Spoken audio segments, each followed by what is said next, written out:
Today we want to talk about chunking. Chunking is a phenomenon that George Miller in 1956 suggested regarding short-term memory. That we have the capacity, a limited capacity, of keeping things in our short-term memory, usually 5 to 9 chunks. Well, this has implications for reading. If we have a word like cat, C-A-T, a reader has to process individual letters, then blend them back together, and then recognize that cat is an animal.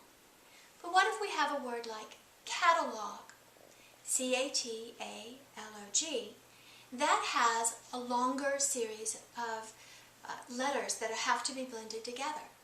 But what if a little learner has problems with memory? It's very hard for them to process 7 chunks when they are better at processing 3. So to know about their chunking size helps us understand what might be a problem with their reading. So here we have a set of cubes. I have a box that I filled using them, and what I do is I spill them out on the table with a young reader on the other side, and I ask them to make a train with me, and I demonstrate that. You always want to either change one element at a time, not 2. So we either change color or we change length of the train. So I would ask them, do you recognize all the colors? Yes. Well, show me a blue. Show me a purple. Show me a green. Show me a red. Because I can also test for color blindness with this little system. So once they have been able to recognize all the colors, what we'll do is I'll make a train for them. Okay, we have a yellow and a red, or if you're going to do it from a child's perspective, it's the red and the yellow, because we're also testing for left to right directionality. And I would show them, okay, I want you to think about this and I want you to remember it. Have you got it? And then they would demonstrate making this red and yellow train. The next time I'll do it, I'll change colors.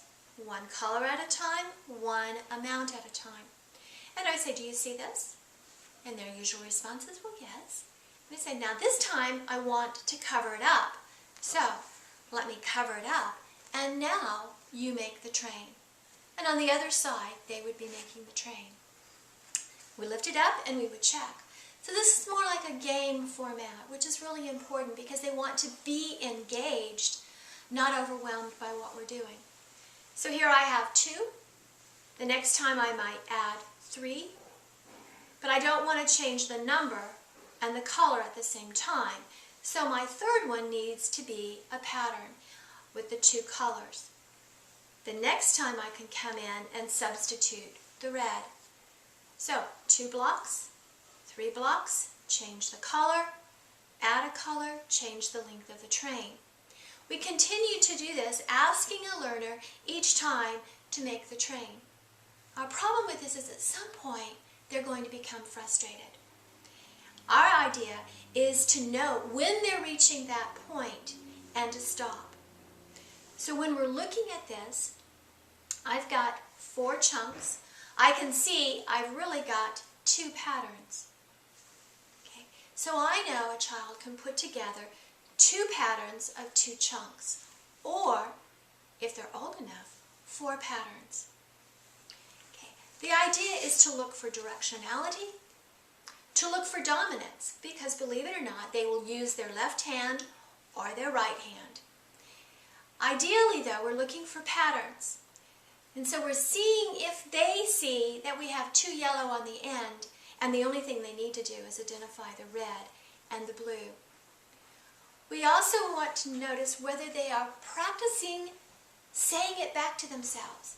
Yellow, red, blue, yellow, and how they are doing that.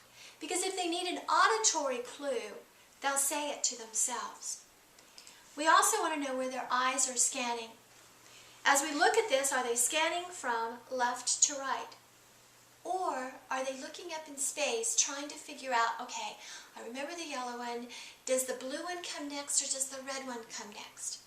So we're processing how they are seeing and recognizing this chain. The next thing that we want to consider is, do they know what to do if they can't remember? Do they ask questions? Do they want to see another clue? Because you can simply lift up the board again to let them see. The whole point about this is to note how long it takes them to do the chain and whether they can retrieve that information fast enough. And you noticed that I've used the word train and chain interchangeably. Because in the classroom, you might have a train of thought, or you might have a chain of ideas that you want to link together. Both words are appropriate for what we are doing. Ages usually up to 5 can do 2 to 4 chunks. Ages 4 to 12 can do 5 chunks, usually comfortable. Between the ages of 10 and 18, we might do 7 chunks. And beyond that, usually, is adult. For instance, I'm an adult, but my short-term memory is only 3 chunks. So I'm actually below where I'm supposed to be, which means for me to remember a long list of things, I actually have to write them out. It also means I compensate in other ways for my short-term memory problems. Children are the same way. The idea is if they know they have problems, then you provide those compensation strategies for them, because we want them to be effective readers. To do that then, if we had catalog, we would divide it up, cat, a, log, which means none of the 3 chunks are bigger than their short-term memory. This idea of chunking is important because it helps us to develop skills for our learners that help them to word identify and then later to recognize those words faster and easier. Hopefully this helps you.